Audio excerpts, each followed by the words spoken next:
Hola a todos los alumnos de cuarto de la ESO, en nombre de la profesora Cristina Arcay y mío, Ana, os deseamos que hayáis pasado una semana tranquila, una Semana Santa tranquila y lo más felices posibles que se puede dentro de este confinamiento. También esperamos veros pronto. Ahora voy a pasar a explicar 3 tipos de subordinadas adverbiales impropias. Tanto la profesora Cristina Arcay como yo lo hemos estimado conveniente para su mejor comprensión. Hoy vamos a hablar de las oraciones subordinadas adverbiales impropias, las comparativas, las consecutivas y las condicionales. Vosotros sabéis que hay muchísimas más. Estas subordinadas adverbiales impropias se caracterizan porque no pueden ser sustituidas por un adverbio simple, como habíamos visto las de modo, tiempo y lugar. Empezamos con las comparativas. Como su propio nombre indica, siempre están comparando dos términos.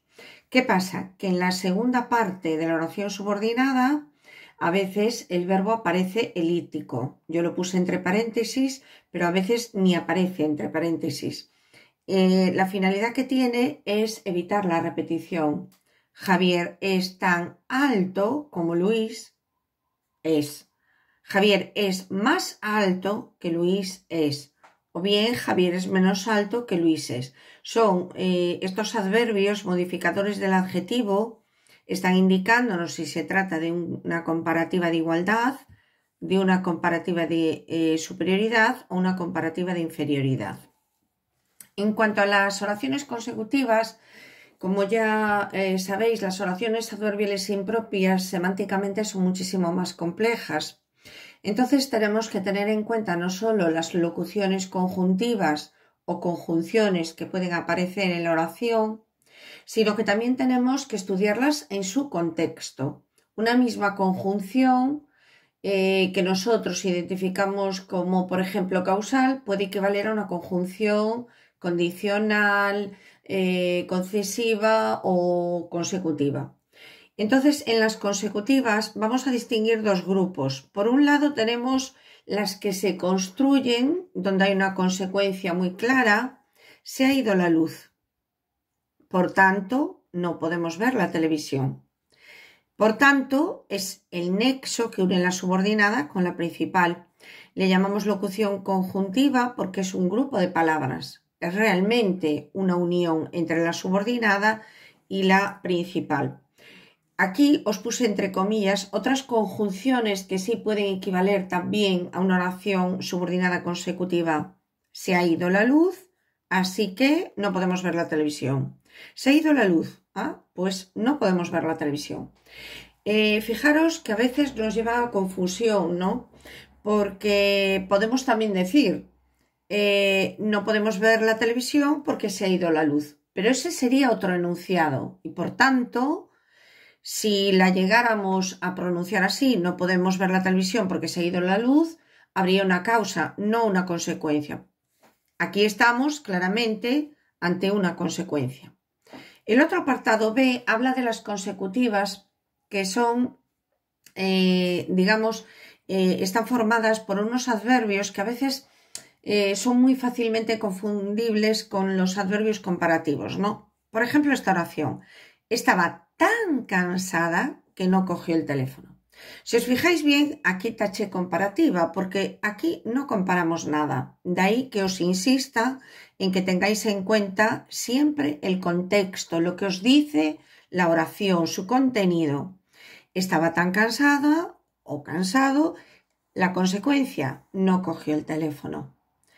Este tipo de oración consecutiva, empleando este tipo de adverbio modificador hacia el adjetivo, porque modifica la cantidad, más, menos o igual, pretende dar como más énfasis, más importancia, más fuerza a la oración. Era tal el cansancio que sentía que ya no cogió el teléfono.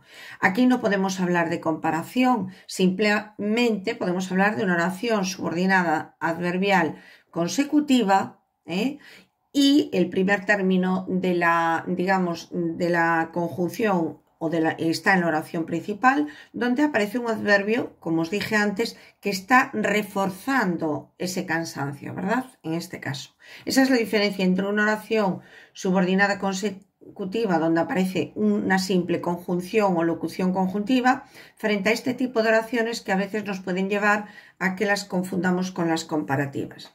Y hoy el último apartado serían las condicionales, las adverbiales condicionales. Como indica su propio nombre, siempre va a haber una condición para que algo se llegue a realizar. Si haces bien los ejercicios, te sentirás mejor.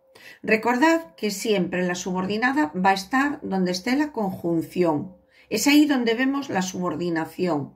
En este caso, la subordinada está antepuesta a la principal y tenemos una conjunción. Claramente, sí, una conjunción condicional.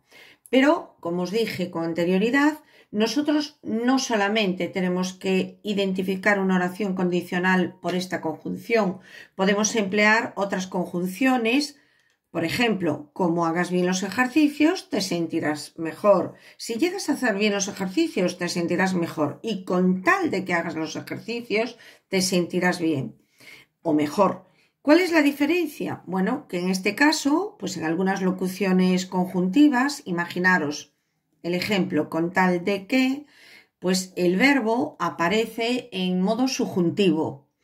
Es muy importante que recordéis lo que os dije. No necesariamente una conjunción identifica una adverbial impropia. Y dicho esto, espero que nos hayáis entendido lo que queremos comunicaros y que tanto Cristina como yo estamos deseosas de veros pronto, de reunirnos pronto en el cole, en el salón, en el patio, y os mandamos muchísimo ánimo y muchísimo abrazo. Hasta luego.